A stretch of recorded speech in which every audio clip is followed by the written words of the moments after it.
Hi, hello, how's everyone doing? It's been a while since I sat on the floor for a video, but today I felt called. I felt called to sit on the floor. This is technically a Sunday reflection, but you might realise that I've done a little bit of housekeeping around Sunday reflections. So I've taken the episode number out of the title, and I don't know if this will have any writing on the thumbnail or not.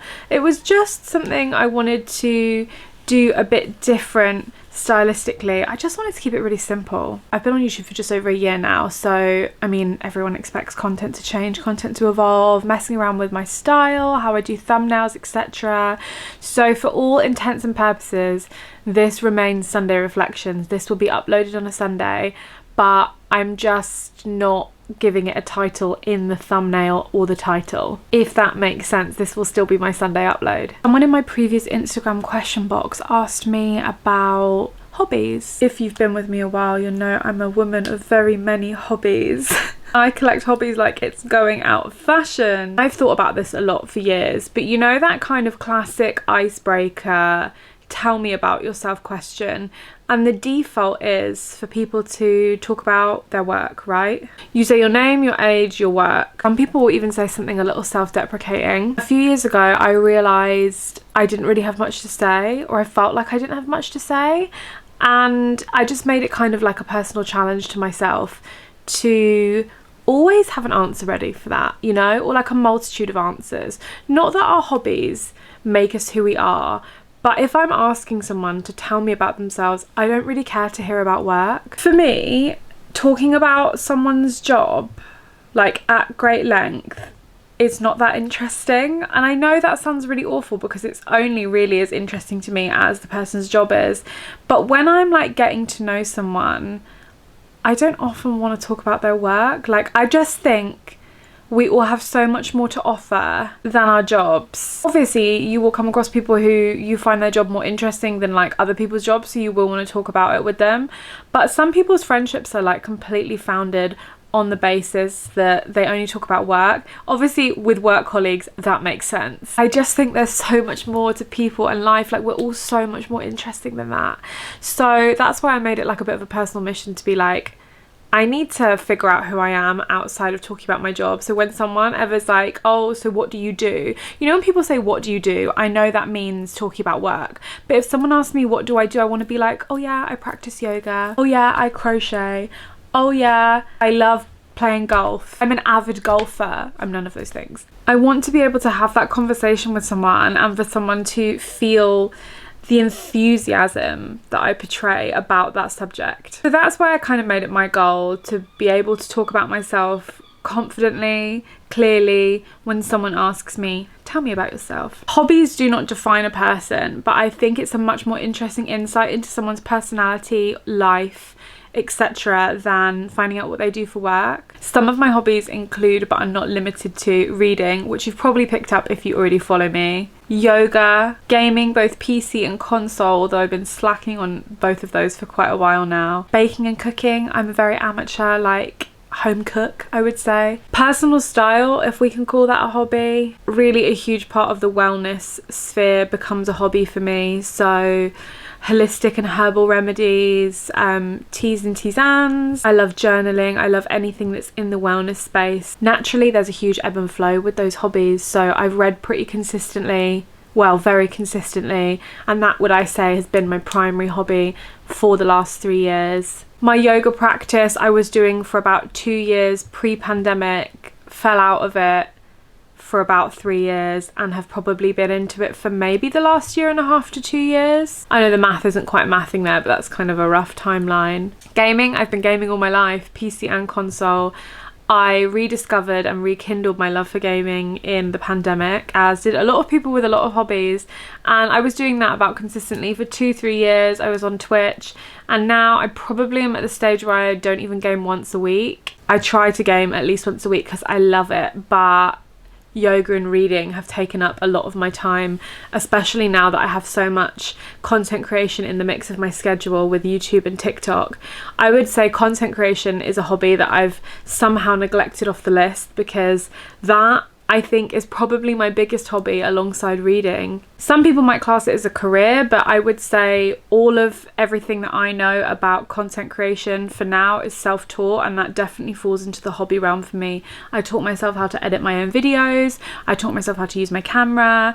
It's been the steepest learning curve, even as someone that's very technologically proficient. That's definitely a hobby and a passion of mine. I'm gonna look up the definition of hobby. A hobby is an activity that's done regularly in one's leisure time for pleasure. You've probably guessed by the title, but what's really prompted me to discuss hobbies today has stemmed from a little bit of a rough patch. Just coming out the tail end of a little bit of a stressful time in my life, that's fine. And I was expressing this to someone, and what really stuck with me was they said, well, what are you doing when you get home? Are you making time? Have you been finding time to, you know, read, to move your body, to have a bath? I like literally just SpongeBob blinked at them like, well, no, I've been too stressed. And that's a sentence we all say, right? It's something that's literally like second nature, too stressed to do anything. And I wasn't lying. I've been coming home. I've been getting that like phone freeze, you know, when you just get locked in on scrolling. You haven't been able to like focus on doing anything. So I'd been reading even less than usual, you know, when you read but like your thoughts aren't sinking to the back of your head like they usually do. And I don't even mean that they were like doing anything bad. I was just thinking about other stuff. I was finding it hard to focus. I wasn't stressed because I couldn't find time for my hobbies. But that being said, there obviously is a direct correlation between how you feel and making time for things you love. Now, I'm a hobby girl, right? Call it a little bit of the ADHD, but I've always found time to try new things, even if I don't like being bad at them the first time I try them. But I will always find time to do things I deem as fun, to do things I deem as creative, to explore new things, to try new things, to research new things, to rediscover existing loves. I went back to this period of stress that I'm just exiting, and I felt like life was passing me by. I felt really bored. I felt really stressed by my inaction. I felt like everything was blurring into this like boring mishmash of 9-to-5 job, responsibility, obligation. I come home and everything needs doing, and I just go to sleep and I wake up and I haul my carcass to work to sit at my desk, and it just snowballed, right? Like, it's not going to make you feel good if you think like that constantly. I realised amidst all the chaos, my hobbies were getting overlooked. I really often get asked specifically in relation to reading, so a lot by my co-workers as well, is like, how do you find the time to read? And for me, it's just like a really simple answer of, well, I always make time to read. Now, please take this with some nuance, because I understand everyone's lifestyles are very different. Everyone's family and home situations are very different. The time I have might be half the amount of time you have. It might be double the amount you have. It might be the time you're wishing you had. Just bear that in mind, that this is like applicable to all situations in some format. It's just started hailing, like so big. Oh, listen to that hail. I started looking at it for myself, like if I have time to sit on my phone, I have time to read. If I have time to watch TV, I have time to do a little stretch while I'm watching TV, etc, etc. I'm without a video plan today, so this is all going somewhere, everything is connected. So I always make the time because this is essential to me. Like, reading is essential to me. Yoga is essential to me. Your hobbies and interests and passions are much more than just a way to pass the time. They are quite literally essential to your well-being. So many of us shelve doing the things we're really interested in, the things that keep us up at night, the ideas that visit us, the things you are so interested in. They will not leave you. The ideas that keep coming back to you, the urge to do the things you love. So many of us neglect that in favour of like work or chores or other commitments. You know, that like weird burst of motivation you get before you go to bed, and the next day you just don't want to do it at all. I think making time for your hobbies is deeply underestimated on the positive impact it can have on your life, because I felt so out of balance. All of those spiraling thoughts about coming home and then going to sleep and getting back up to go to work, it's because there's no balance. My life is all work in that moment and no play, and I think play is something we all deeply neglect as adults. How often do children play? Constantly, right? You need to engage in play with other adults or by yourself, something that makes you feel light, something that makes you feel happy. You're going to feel out of harmony with yourself if you're not nurturing the things that interest you, especially if you have a really hectic work schedule or a lot of commitments. Where is your time for yourself? It allows you to unwind and relax and take time for yourself, literally time for yourself that is not sitting and scrolling on your phone. I meet a shocking amount of people that say they don't have any hobbies when actually I just don't think they know what it is. Like, an interest doesn't have to be painting, playing guitar, going to the gym. Like, it can be so much more. It can be specific, it can be research based, it can be reading based, like you research a topic to the nth degree. Hobbies and interests will ignite your creativity and also develop your personal growth. Like, it's more about just taking time to yourself. Doing things that interest you in the long run is actually about so much more than just rest as well in the long run, because it's about regularly fostering and nurturing your creativity, and that in turn aids your personal growth. Like, you will learn so much about yourself by spending that time with yourself. I'm sure it works a part of something in your brain to do with your neuroplasticity, but when you're experimenting, when you're trying that new thing, when you're walking on that new hiking trail, when you're buying new paints or mixing new colours, it quite literally fuels your imagination. It allows you to reconnect with yourself, it allows you to reconnect with nature, it allows you to see the bigger picture outside just what you do in the day. It's enjoyment and it's pleasure. There's something so lovely about tending and creating and making, and I know I'm sticking on very like tangible hobbies that have an output, so like you knit, you get a jumper kind of vibe, but I'd like to stress that it literally doesn't need to be that you produce something in order for it to be a hobby. Hobbies don't have to be individual things. There's such a social aspect to hobbies that allows for so much connection with people. Things that are usually solitary, like reading, running, cooking, there's clubs for all of those things. Think about how good it feels when you meet someone for the first time and you're both into the same thing and like none of your friends are into that. It lets you explore a more meaningful connection. A perfect example is when you show your friend something that you're really into and they receive it really well, they really enjoy it, or they want to talk to you about it.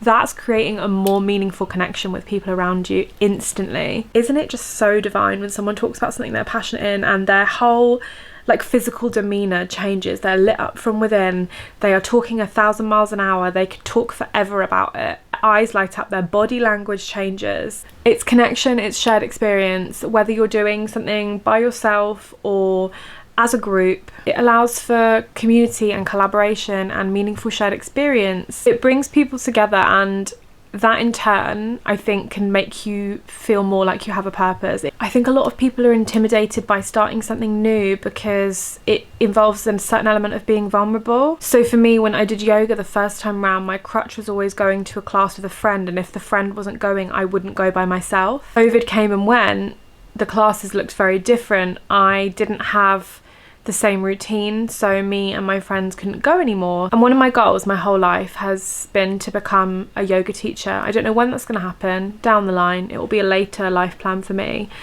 But I remember thinking, I want to do the splits, I want to be a yoga teacher. Still can't do either of those things, but it's fine, we'll get there. And I remember thinking, how am I ever going to be a yoga teacher if I can't go to a yoga class on my own? Like, I'm not going to get the splits if I don't practice, right? So that was a first push for me to go by myself. And I'm not gonna lie, it took me months to go to a yoga class by myself. I've been doing yoga for 2 years and it took me months to go by myself, and now I go to classes by myself all the time and I love it. I'd rather go to classes by myself, to be honest, most of the time. I try my best to talk to the people in my class where I can, even though I get nervous. I talk to my teachers, I get to know my teachers. I still can't determine if I'm quote unquote good at yoga, but that doesn't matter because it makes me feel good and I enjoy it. I think a lot of people are embarrassed to try and be vulnerable and not be great the first time and forget that it's okay to do things for fun. It's a really hard pattern to unlearn, that kind of expectation of being good straight away. It's okay to do something and be bad at it. You never have to improve it, but you won't know unless you try it. I don't know, I just think that oftentimes people view creativity as a luxury. Like, it's nice to have, but you don't need it. And I think a lot of people kind of view it as a trait that you have or you don't have. So a lot of people will just view themselves as inherently uncreative people. You don't need to fit into a certain framework to be creative or express your creativity. I just think creativity is an essential ingredient in creating a fulfilling life, a life that you feel has purpose. I started reading The Artist's Way last year. I haven't finished it. I fell off the bandwagon with that, but I would really recommend The Artist's Way by Julia Cameron. If you haven't heard of it or read it, you don't need to be an artist to read it. You just need to be a person that wants to spend more time on themselves.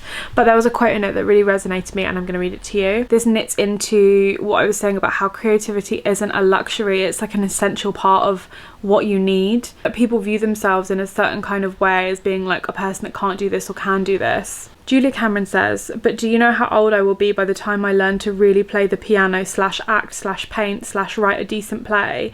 She said, "Yes, the same age you will be if you don't. The time will pass anyway." I really wanted to make this video as someone that made the active choice about 2 years ago to start investing a lot of time in myself and doing things that made me really happy and trying new things. I'm a big trier of new things. And now I'm 2 years down that line and I've sunk however many hours into the things I love to do. And I'm realising as I get older as well that people have less and less that they love to do. I'm not saying a hobby is going to cure your depression, but I think it will definitely do a lot in terms of reframing how you feel about your day and yourself, to have something that you're genuinely excited to partake in, whether that's on the weekend, once a month. Really just struck me how I take people along to the odd class, we try a new thing together, they get into it, they come a couple of times, and every single time they think, oh, it makes me feel so good, I hear praises for it,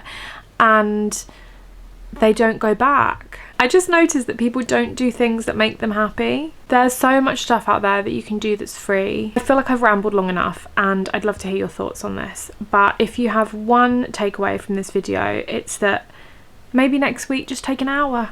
Just take an hour, see how it goes. Do that thing you like, that thing you've been putting off, that new thing that makes you happy. I'd love to hear about what your hobbies are in the comments, or passions you love, or things you maybe did when you were younger that you don't do anymore. I was going to text my friend to see if he wanted to go climb on an indoor climbing wall, because we've never done that before and we want to do it, but I don't know if I can climb with these nails, so it might be a job for next week when I take them off. Rambling is my hobby. If you've been neglecting your hobbies and your interests, let's just make a teeny little change. It's time to make a little bit of a change. Carve out some time in your schedule next week. An hour, 45 minutes to just do something you really like. That could literally be like playing music.